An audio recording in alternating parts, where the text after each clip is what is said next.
walk it. Go to the supermarket. Buy the baby wears. Create a room in your house. Buy a baby coat.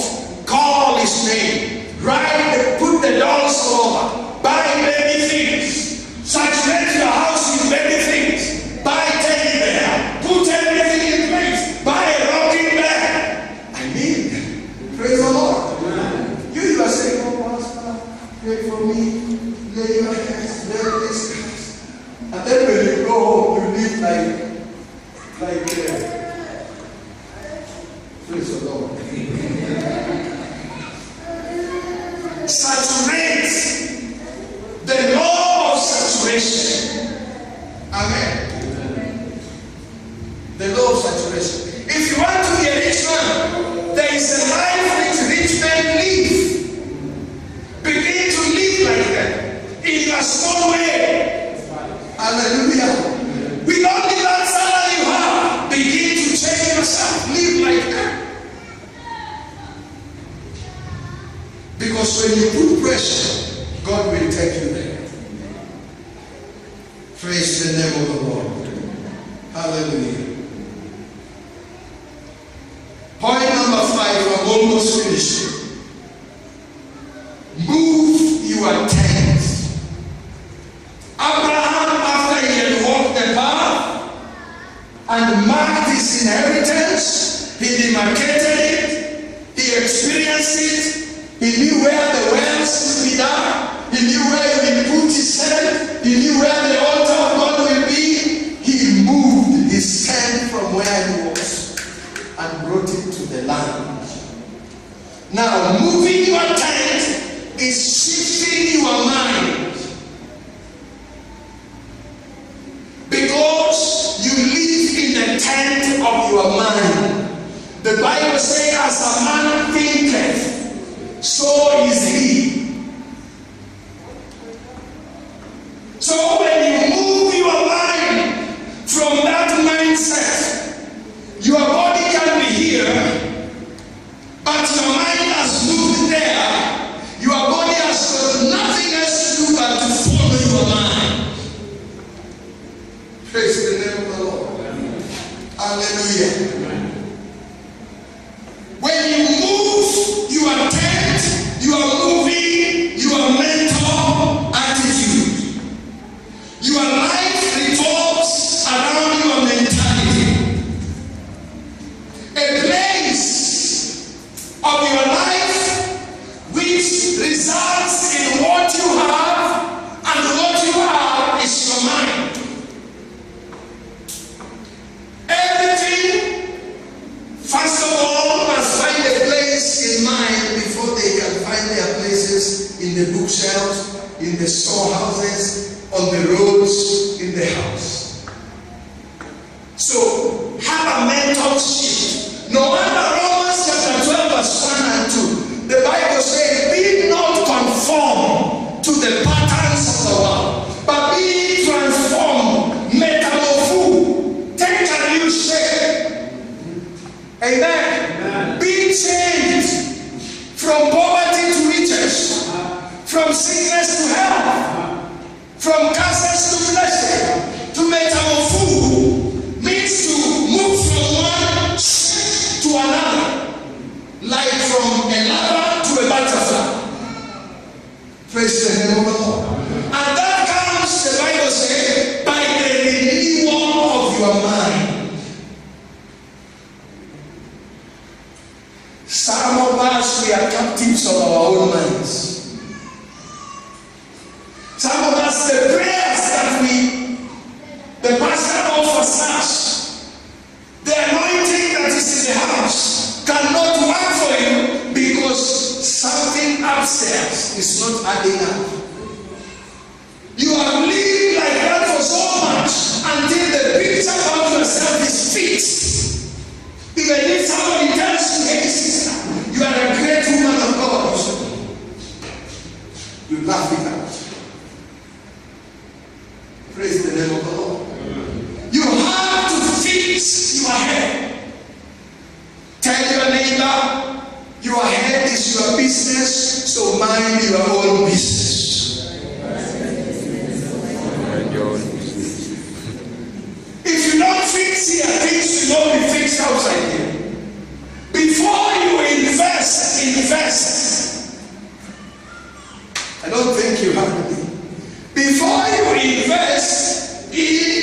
verse in your mind. There are some people whose business will not pick from the level in which it is. Even if you add them 10 million percent, they will grind it and come to where they are, because upstairs needs some capacity building. They need to change something in their mind. Do you know somebody who is ahead of you? He's ahead of you because his head is ahead. There is something he knows which you don't know. There is an idea he has which you don't have. So you must better yourself by sharpening your upstairs. That's where we Africans, we are defeated, because we are poor in developing this smallpox. We think by masculine working and toiling and sweating so hard, you will make it. Let me tell you, it's people who are smart that make it in this life. So God was telling Abraham that unless you shift, unless you experience a shift in your mind, it will not occur in your life. Praise the Lord. In our small home, I used to have a very bad house, which was always cemented when the cows poo. Have you seen that cement? When cows poo, that becomes your cement and you make your house with. How do you call it? And I don't know other tribes how they call it. Now, a time came when I got tired without house. And I told my wife I'm going home to pull it down. I don't know where money is coming from. But in my mind, I've shifted. In fact, on the wall of our bedroom, there was a plan of the house that now I have. I drew it and put it on my bedroom. Every time I wake up in the morning, the first thing I saw was that plan. So I went home, pulled down that house, sold all the tree, sold all the timber, sold all the iron sheets, and we ate the money. Praise the Lord. I remained without a house, and my wife was saying, hey, how dare you do something? You need to have a place at home. Something can happen. And when we go home, where we vision, I told him that house, I don't want to sit there. Then God surprised me. Amen. Somebody was preparing some blocks to build a car garage in our home. He called me and he told me, now, I don't want to build a car garage in this blocks. Can they help you? And they were 350 blocks. Big 9 by I don't know what blocks. So when I saw that, I said, oh, God has gone ahead of me now. Now I can start building. I got money, I got ballast, I got sand, I got cement. I started the foundation. When the bricks got over this level, I stopped. One time, another brother called me and he said, man of God, I've sent you 50,000. I don't know what you can do for it, but you can use it. I said, God, you have gone ahead. I bought gold bricks. The house went to the living. Another time, my daughter in Nairobi got promotion. Amen. And he sent me 70,000 this time. Amen. I said, God, you are faithful. I took it to the next level. In December, I did the roofing. Right now, I'm putting windows and doors. When I sat down the other day to calculate, I've spent 850,000 shillings on that house. If I never took a drastic shift in my mind, I would be still in that small bad house that I used to. Are you listening to what I'm saying? Faith is aggressive. Faith is moving from known to unknown. You don't know what is awaiting you, but you believe God, what you have seen is coming to pass. And you take a daring step to get what you have. Praise the name of the Lord. Touch your neighbor and tell him,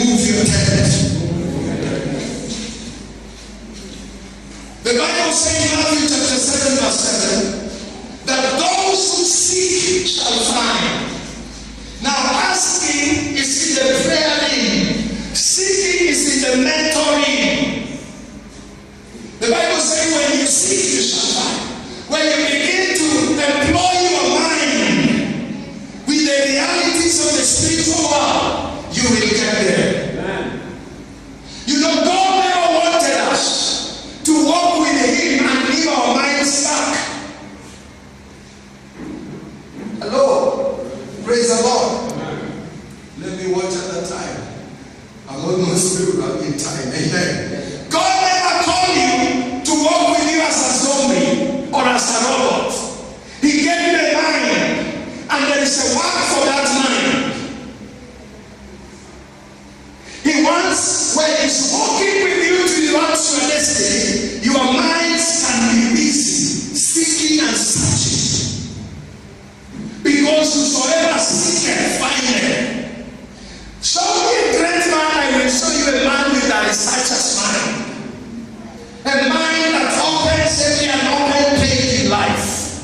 A mind that digs the places that have never been done by any man. A curious mind. A mind that is hungry to receive something extraordinary.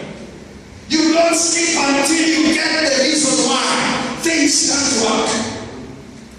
Sometimes when you do your devotion, you lie beside your bed with books open. You are doing a research. You are praying and reading, Sometimes when you come to my bedroom, you might think I'm crazy. Because there are books all over the bed. Even my wife is not okay with them. Because I'm searching for something. I want to hear, what did this writer say about it? What did this one say about it? What did this one say about it? What does the Bible say? I'm a researcher man. Bible says those who seek they find. But the problem is, many Christians they cheat. Amen. Even what you are taught on Sunday in the church, you have no time even to cheat the card at home. To sit back and read it and get into the depth of it until you get something out of it. Do you know every scripture is loaded? And there is something hidden in it that only a researcher can get it. One word revealed in your life can change your life for the rest of your life. So we have lazy Christians. Christians will just think if they come and they say,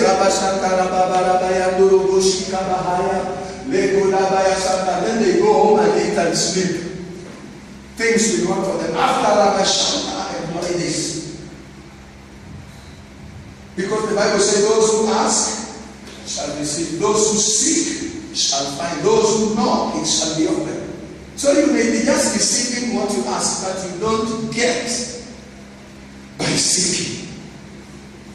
Amen. Amen. Praise the name of the Lord.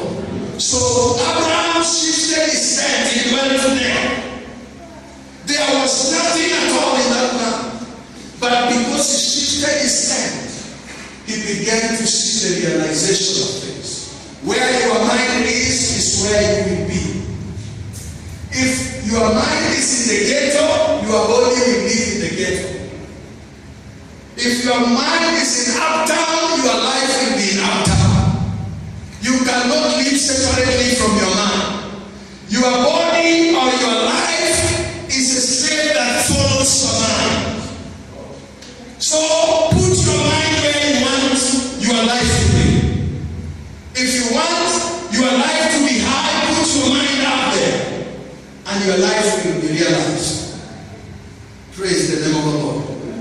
And last but not least, Abraham raised an altar to God. Remember, it began with God speaking to him, and it is ending with God being worshipped from an altar. When you want to access your inheritance, my brother and my sister, if God knows it is not going to give him glory and worship and praise, God will not give it to you.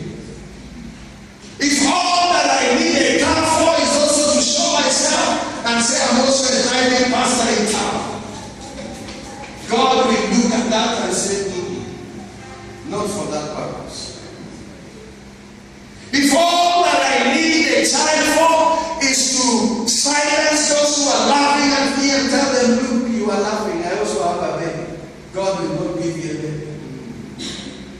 If all that you need a big house for is so that you may also walk shoulder high and say, I dwell amongst the affluent, I'm also a great man, you know, you can see where I dwell, God will say,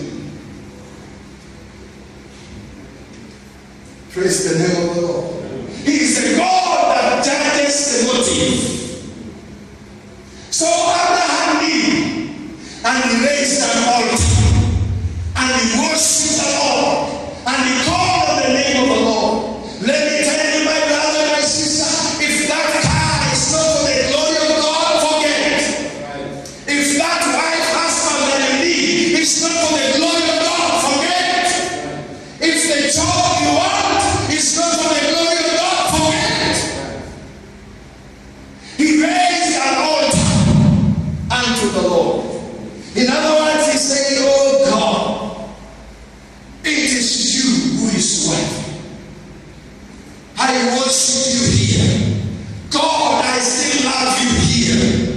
God, I will still sacrifice for you here. God, it began with you and it must end with you. There are some people who begin with God and they end with themselves. Praise the name of the Lord. Amen. Hallelujah. So Abraham was saying, irrespective of the blessings that will come, irrespective of great things that I will see, it will be for the glory of God. Whether I will be a millionaire, it will be to the glory of God. Whether I will be the one driving the most expensive car, will be to the glory of God. When you have such an attitude, there is nothing God cannot release in your hands. God is not poor. God is not limited. God has all resources. He says, I have 1,000 cattle on 1,000 hills. He says, silver and gold is mine. He says, heaven is my throne. The earth is my footstool. What can you give to? Your problem is a small thing to God. He can fix it overnight. But what he wants is after fixing, we need to give him glory. Praise the Lord. Will you be able to raise an altar and say, oh God, who am I? The other time I was crying and praying on my personal devotion in the church, and I began to see where God picked me from. A poor old boy, rejected by his family, thrown out by his brethren and his parents. And now when I look at what I've become, I look at what God has done in my life, I look at the honor he has restored in my family, that they can ask me to be their meeting to pray for them. I fell down with tears in my eyes and I say, oh God, who am I? What am I, God, for you to do all these great things? So it is not to brag. God does not give you things to show off. God does not bless you so that you can also show your muscles and say, look, I'm also not a kid to play with. I'm somebody to reckon with in town. Praise the name of the Lord. My brother, what God gives you is for his glory. Amen. You must raise an altar upon it. If it's a child, you must raise an altar upon it.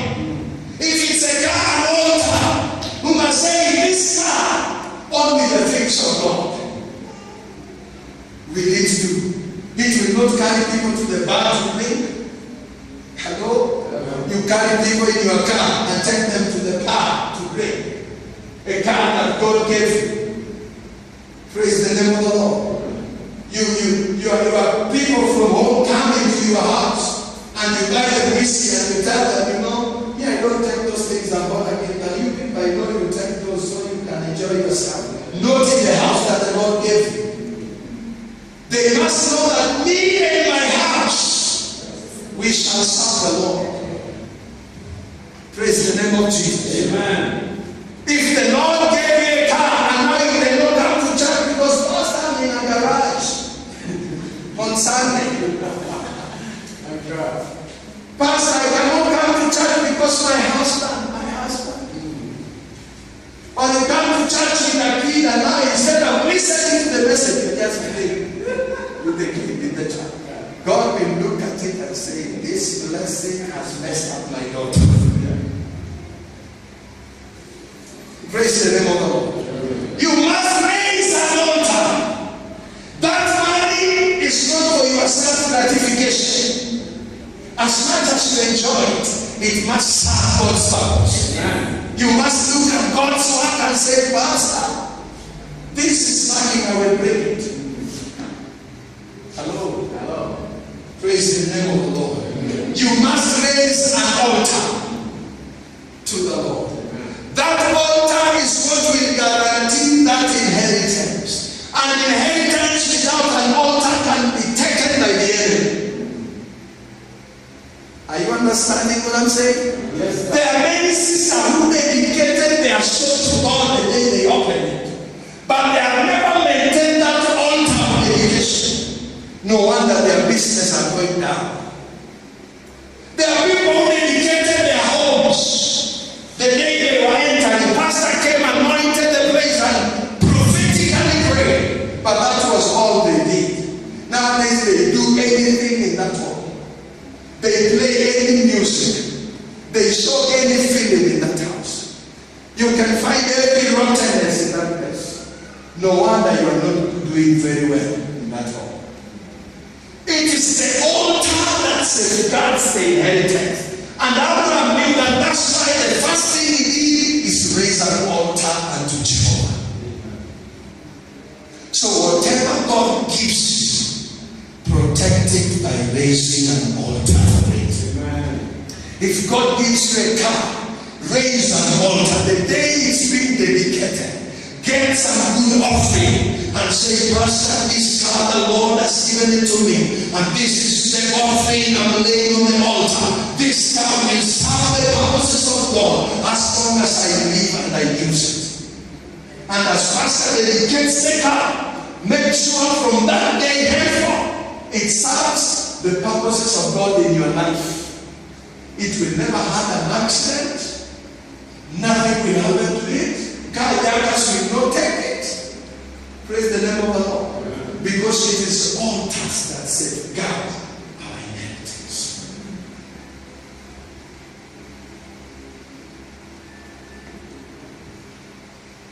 Can we rise up on the